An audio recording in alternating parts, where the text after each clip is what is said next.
नमस्कार, चुनाव इंडिया का में आपका स्वागत है। मैं हूं अखिलेश शर्मा। बात करें पश्चिम बंगाल की, जहां बीजेपी और तृणमूल कांग्रेस में इस बार जबरदस्त मुकाबला है।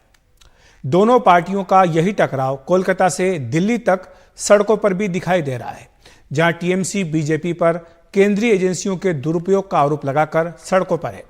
वहीं बीजेपी टीएमसी पर भ्रष्टाचार और संदेश खाली की घटनाओं के बाद महिला सुरक्षा को लेकर सवाल उठा रही है। उधर कांग्रेस और सीपीएम पश्चिम बंगाल में चुनाव को त्रिकोणीय बनाने का प्रयास भी कर रहे हैं। पश्चिम बंगाल उन राज्यों में से है जहां इंडिया गठबंधन की एकता तार तार हो गई और सहयोगी एक दूसरे के खिलाफ ही चुनाव लड़ रहे हैं। इसका नतीजों पर क्या असर होगा, ये देखने की बात है, लेकिन आंकड़ों के जरिए समझते हैं कि पश्चिम बंगाल की तस्वीर किस तरह से रहती आई है। पिछले 3 लोकसभा चुनाव को अगर देखें तो टीएमसी सबसे आगे आई है।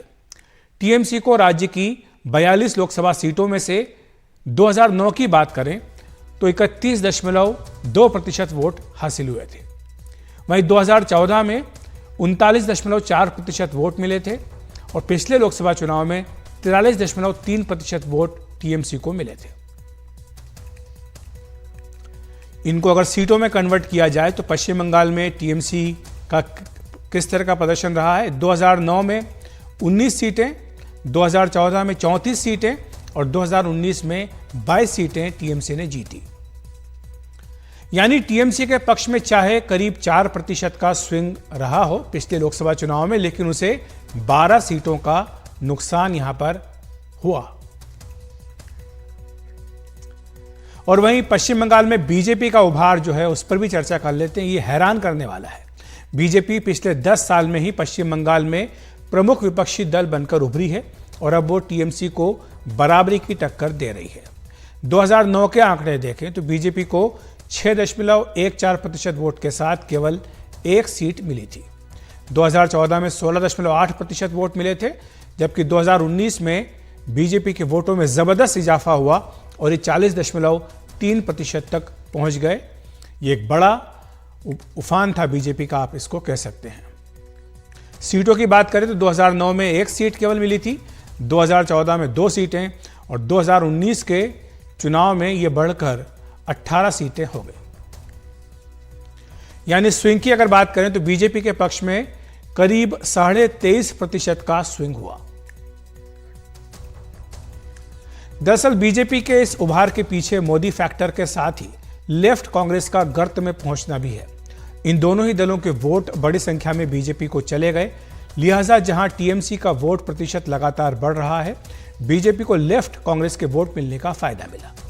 लेकिन इस चुनाव में लेफ्ट कांग्रेस गठबंधन में चुनाव लड़ रहे हैं, वे किसे ज्यादा नुकसान पहुंचाएंगे ये रिजल्ट ही बताएगा। लेफ्ट पार्टियां इस बार की अगर बात करें तो 28 सीटों पर चुनाव लड़ रही हैं, वहीं कांग्रेस 13 सीटों पर चुनाव मैदान में है। 2019 की बात करें तो दोनों ही पार्टियों ने अलग अलग चुनाव लड़ा था। इसमें लेफ्ट मोर्चे को 6.3% वोट हासिल हुए थे और कांग्रेस को 5.6% वोट हासिल हुए थे। अगर सीटों की बात करें तो पिछले लोकसभा चुनाव में 5.6% वोट पाने के बावजूद कांग्रेस 2 सीटें जीतने में कामयाब हुई थी। वहीं लेफ्ट मोर्चे को 6.3% वोट के बावजूद कोई सीट नहीं मिली थी। बीजेपी ने इस लोकसभा चुनाव में पश्चिम बंगाल में 42 में से 35 सीटें जीतने का लक्ष्य रखा है। आइए देखते हैं कि इस आंकड़े तक पहुंचने के लिए बीजेपी की क्या ताकत है और क्या कमजोरियां हैं। अगर ताकत की बात करें तो बीजेपी के पक्ष में सबसे ज्यादा ताकत है मोदी फैक्टर की। इसके साथ ही चुनाव से ठीक पहले सीएए को लागू कर दिया गया। इसके जरिए मटुआ जो कम्युनिटी के मतदाता उनको बीजेपी ने बड़ा संदेश दिया है। संदेश खाली में महिला सुरक्षा का एक बड़ा मुद्दा भी बीजेपी ने पश्चिम बंगाल में उठाया है। टीएमसी पर भ्रष्टाचार के आरोप भी बीजेपी लगातार उठाती आ रही है। कमजोरी अगर है बीजेपी की तो उस पर भी नजर डाल लेते हैं। 2021 विधानसभा चुनाव में हार के बाद से पश्चिम बंगाल बीजेपी के संगठन में बिखराव दिखा है। 8 विधायक और 2 सांसद टीएमसी में चले गए, इनमें से अभी एक वापस आया है। नेताओं के अंदरूनी मतभेद की खबरें भी बीच बीच में आती रहती हैं और स्थानीय निकाय चुनाव में कमजोर प्रदर्शन भी था। लेफ्ट कांग्रेस का गठबंधन ये किस तरह किसका नुकसान करेगा, किसका फायदा करेगा, इस बार ये सवालिया निशान इस पर लगा हुआ है। अब एक नजर टीएमसी की ताकत और कमजोरी पर भी डाल लेते हैं। टीएमसी की ताकत है ममता बनर्जी, मुख्यमंत्री ममता बनर्जी की लोकप्रियता। साथ ही टीएमसी का मजबूत संगठन। विपक्षी वोटों का बिखराव भी इस बार टीएमसी की ताकत है, क्योंकि इस बार लेफ्ट कांग्रेस का गठबंधन है और वहीं बीजेपी अलग। तो इस तरह से त्रिकोणीय मुकाबला हो रहा है। अल्पसंख्यक वोट बैंक 30% आबादी पश्चिम बंगाल में अल्पसंख्यकों की है, जो कि टीएमसी के साथ नजर आया है। और समाज कल्याण की योजनाएं टीएमसी सरकार ने चलाई हैं, इसके बूते भी उन्हें सफलता हासिल करने की उम्मीद है। इनमें लक्ष्मी भंडार, कन्याश्री, सबुज साथी, युवाश्री और बुजुर्ग पेंशन शामिल है। वहीं टीएमसी की कुछ कमजोरियां भी हैं, जिनकी चर्चा लगातार होती है। लेफ्ट कांग्रेस गठबंधन इस बार है, इस कारण जो टीएमसी का मुस्लिम वोट बैंक है उसके बंटने की भी संभावना है। संदेश खाली का मुद्दा बीजेपी ने जिस तरह उठाया है, उसके बाद महिला सुरक्षा पर एक प्रश्न चिन्ह लगा है पश्चिम बंगाल की ममता बनर्जी सरकार पर। टीएमसी नेताओं पर लगातार भ्रष्टाचार के आरोप, उनके खिलाफ केंद्रीय जांच एजेंसियों की कार्रवाई, शिक्षक भर्ती और राशन घोटाले में कई पूर्व मंत्री और टीएमसी नेता जेल में हैं, ये भी टीएमसी के खिलाफ जाने की बात कही जा रही है। तो ये हमने पश्चिम बंगाल की तस्वीर आपको आंकड़ों के जरिए बताई है। इसी पर चर्चा करने के लिए हमारे साथ राजनीतिक विशेषज्ञ अमिताभ तिवारी जी जुड़ गए। अमिताभ जी, स्वागत है आपका एनडीटीवी इंडिया पर। ये जो हमने तस्वीर बताई है आंकड़ों के जरिए, इसमें स्विंग हमने देखा था 2019 के लोकसभा चुनाव में बीजेपी के पक्ष में जबरदस्त हुआ। क्या आपको लगता है कि इस बार के जमीनी हालात क्या इशारा कर रहे हैं? और सबसे बड़ी बात है कि जो कांग्रेस लेफ्ट इस बार साथ आए हैं, तो वो किसका फायदा कर सकते हैं, किसका नुकसान कर सकते हैं?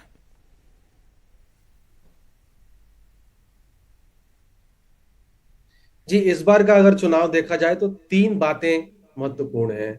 एक है संदेश खाली का जो इंसिडेंट हुआ है, जिससे टीएमसी के महिला वोट बैंक में सेंध पड़ सकती है। पिछली बार 44% महिलाओं ने टीएमसी को वोट किया था, बनाम 40% जिन्होंने बीजेपी को वोट किया था। और नेशनल लेवल पे 46% महिलाओं ने एनडीए को वोट किया था। तो यहाँ पे स्कोप है बीजेपी के लिए।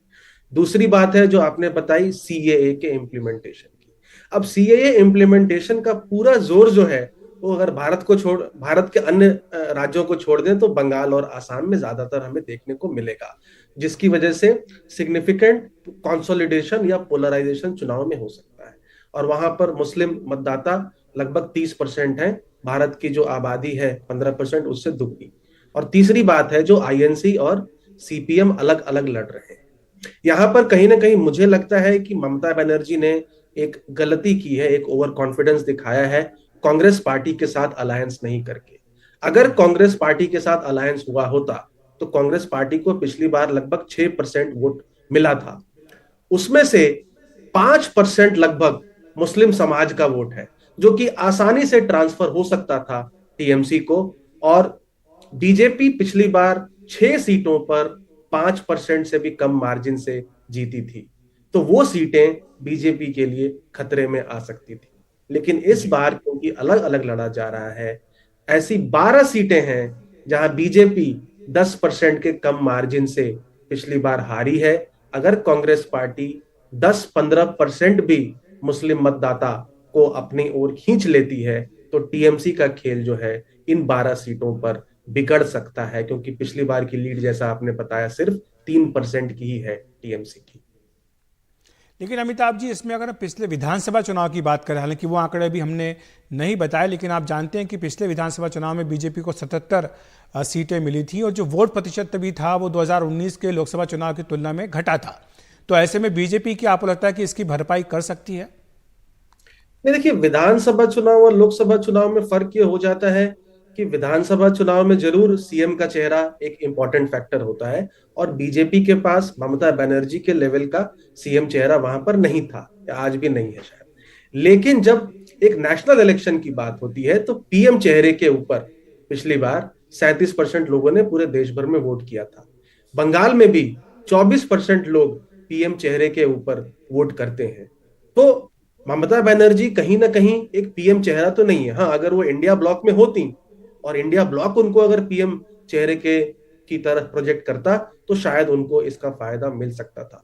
लेकिन इस बात की वजह से, क्योंकि ये नेशनल चुनाव है, वो जो पिछली बार विधानसभा चुनाव में बीजेपी को एक बड़ा झटका आप एक तरह से कह सकते हैं मिला था, वो इस बार इतना बड़ा गैप शायद हमें ना देखने को मिले। और पिछली बार कांग्रेस और सीपीएम ने भी एक सिस्टमैटिक वोट ट्रांसफर कराया था सीटों पर, विधानसभा चुनाव में, और इस बार हम देख रहे हैं कि दोनों जो हैं वो काफी अलग अलग लड़ रहे हैं और काफी एक दूसरे के खिलाफ कैंपेन भी कर रहे हैं।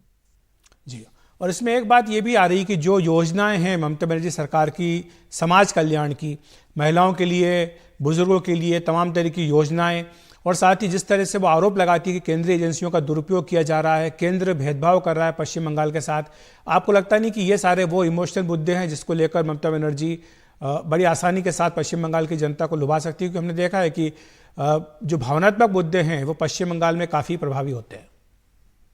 नहीं, ये इमोशनल मुद्दे हैं, और मैं तो मानता हूं कोई भी सरकार बिना काम किए नहीं जीतती है। तो ममता बनर्जी ने जरूर वहां पर सोशल जस्टिस और महिलाओं के ऊपर बहुत सारा काम किया है, बहुत सारी स्कीम्स भी हैं उनकी। लेकिन कहीं ना कहीं 10 साल का एक टेनर हो गया है, 10 साल से ऊपर का टेनर हो गया है, लगभग 13 साल का टेनर हो गया है उनका। और वहां पर दो बड़े धड़े हैं। एक, एंटी लेफ्ट वोट हुआ करता था जो कांग्रेस को मिलता था, और एंटी कांग्रेस वोट लेफ्ट को मिला करता था। अब जो एंटी कांग्रेस वोट टीएमसी को शिफ्ट हो गया, क्योंकि टीएमसी अब वहां की रियल कांग्रेस पार्टी है। लेकिन वोटरों को यह दिखा कि लेफ्ट पार्टीज जो हैं वो शायद अब टीएमसी को नहीं हरा सकती, तो जो एंटी टीएमसी वोट है वो लेफ्ट से शिफ्ट हो गया है आपको भाजपा की तरफ। तो अब ये दो बड़े धड़े हो गए हैं, एक भाजपा और एक टीएमसी। और इमोशनल मुद्दों का जरूर रोल रहता है। हो सकता है सीएए की वजह से जो बीजेपी एक्सपेक्ट कर रही हो कि मुस्लिम कंसोलिडेशन नहीं होगा और वोट स्प्लिट होगा कांग्रेस पार्टी और टीएमसी में, हो सकता है ये कंसोलिडेशन हो जाए और उसकी वजह से भी इस चुनाव में असर पड़े। तो देखना पड़ेगा कि कैसे पैन आउट करता है बंगाल का चुनाव।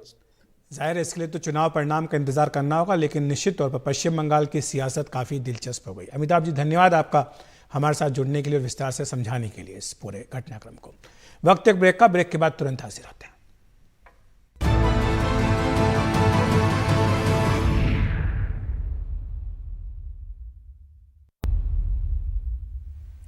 गृह मंत्री अमित शाह ने आज असम के लखीमपुर में रैली की और कांग्रेस पर जमकर हमला बोला।